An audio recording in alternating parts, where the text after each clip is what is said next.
আমি এতিয়া জেনেৰেল সায়েন্সৰ পাৰ্টটো আলোচনা কৰিম। ইতিমধ্যে আমি ইংলিছৰ পাৰ্টটো এটা ভিডিঅ'ত তোমালোক দি দিছোঁ। চ' আমি দেখা পাওঁ প্ৰিভিয়াছ ইয়াৰ কুৱেশ্যনবোৰৰ ভালেখিনি বস্তু কমন আহে, আৰু সেয়েহে আমি এইখন 2025-26 অৰ্থাৎ যোৱা বছৰৰ কুৱেশ্যন পেপাৰখন লৈ আহিছোঁ। ইতিমধ্যে আমি ইংলিছৰ পাৰ্টটো কুৱেশ্যন এনচাৰ আটাইখিনি কৰি দিছোঁ, তোমালোকে চাই ল'বা।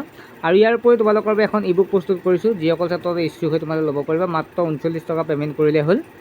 আৰু ইয়াত তোমালোকে লাভ কৰিব পাৰি নেৰিটছৰ ই বুকখন লাভ কৰিব পাৰিবা তোমালোকে, যিখন ক্লাছ 8-ৰ ইতিমধ্যে আমি ক্লাছ 2ৰ পৰা ক্লাছ 10লৈকে প্ৰস্তুত কৰিছোঁ, আছামিছ ইংলিছ দুয়োটা মিডিয়ামতে। আৰু ইয়াত প্ৰিভিয়াছ ইয়াৰ কুৱেশ্যন পেপাৰ পাবা, এবছৰৰ নহয় 2-3 বছৰৰ কুৱেশ্যন পেপাৰ পাবা। আৰু প্ৰিভিয়াছ ইয়াৰ কুৱেশ্যনবোৰ ভালেখিনি কমন পৰে। আৰু ইয়াৰ পৰা কনচেপ্ট ৱাইজ আমি নোটবিলাক প্ৰস্তুত কৰিছোঁ, তোমালোকে ল'ব পাৰিবা। ঠিক আছে, হোৱাটছএপ নম্বৰটো মই দিছোঁ, তোমালোকে লিখি লৈ কিনে তোমালোকে SMS কৰিবা নেৰিটছৰ ক্লাছ 3 বা ক্লাছ 4 বা ক্লাছ 8-ৰ কুৱেশ্যন PDF বা ই বুক লাগে বুলি। নাম্বাৰটো হৈছে 9394628219। এই নাম্বাৰটো SMS কৰি তোমালোকে নোটছখিনি ল'ব পাৰিবা। ঠিক আছে, আমি আগবাঢ়িছোঁ। পিছে যিখিনি আমি ছায়েন্সৰ বাকী আছিল, ছায়েন্সৰখিনি আমি আলোচনা কৰিম। জেনেৰেল ছায়েন্সৰ 10টা কুৱেশ্যনত তোমালোকৰ প্ৰতিটোৱে 2 নম্বৰকৈ 20 নম্বৰ থাকিব। তলৰ কোনটো গ্ৰহ নিজ অক্ষত আটাইতকৈ জোৰত ঘূৰে, অৰ্থাৎ which planet of the solar system spin on its axis at the faster rate. ইয়াৰ এনচাৰটো চাওঁ তেতিয়াহ'লে বিটো হ'ব শুদ্ধ উত্তৰ, জুপিটাৰ।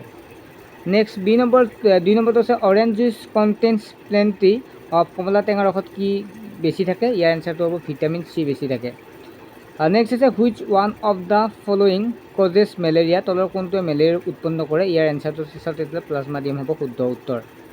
তাৰপিছত 4 নম্বৰ প্ৰশ্নটো আছে অৰাইজা চেটাইভা ইজ দ্য নেম অফ। অৰাইজা চেটাইভা নামটো কি হৈছে? ধানৰ এবিধ নাম হৈছে। নেক্সট প্ৰশ্নটো আহিছিল 5 নম্বৰটো, ইয়াত নখ আৰু চুলিত থকা প্ৰতিবিধৰ নাম কি? ইয়াৰ এনচাৰটো হ'ব যিটো আমাৰ কেৰাটিন হ'ব শুদ্ধ উত্তৰ। নেক্সট প্ৰশ্নটো আছে তলৰ কোনবিধ প্ৰাণী অন্তঃপৰজীৱী হয়? সেইটো হৈছে ওকণি। ওকণিয়ে আনৰ ওপৰত নিৰ্ভৰ কৰে, সেইটোৱে কৈছে। নেক্সট প্ৰশ্নটো আছে who did discover the law of gravitation. গতিকে তোমালোকে গমে পাইছা গ্ৰেভিটেশ্যন কোনে আৱিষ্কাৰ কৰিছিল, মাধ্যাকৰ্ষণ শক্তি কোনে আৱিষ্কাৰ কৰিছিল? সেইটো হৈছে ছাৰ আইজাক নিউটন। ইতিমধ্যে আমি যি অনলাইন টিউশ্যন কৰি আছোঁ, তোমালোকে ইয়াত গম পাবা, হয় নহয়? আৰু যিসকল চৰকাৰী বিদ্যালয়ৰ ছাত্ৰ ছাত্ৰী তোমালোকৰ NMS এক্সামো আহি আছে, চবতকৈ ভাল স্কলাৰশ্বিপ হয়, 48,000 টকা লাভ কৰিব পাৰিবা। তোমালোকে মোৰ চেনেলতে দেখা পাবা, এই ইতিমধ্যে সেইবিলাক ভিডিঅ' বস্তু কৰি তোমালোকে চাই ল'বা NMS পৰীক্ষাটো কি হয়।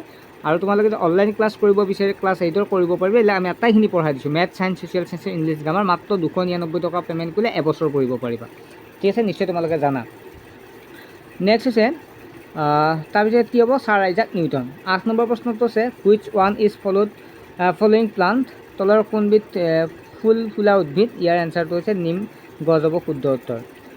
নেক্সট 9 নম্বৰ আছে one of the following animal does not লে এগছ। কণী নপৰা এটা প্ৰাণীৰ নাম কি হ'ব? ইয়াত দেখা পাইছে তোমালোকে হৰচিৰিকা, পৰুৱা যেতিয়া কণী পাৰে, ইয়াত গৰু হ'ব শুদ্ধ উত্তৰ।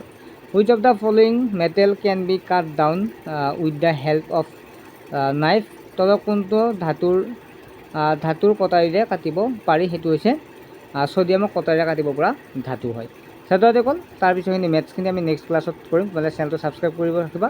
আৰু নোটছখিনি ল'লে তোমালোকৰ সুবিধা হ'ব, কাৰণ মাত্ৰ 39 টকা পে'মেণ্ট কৰিলে নোটছখিনি পাই যাবা।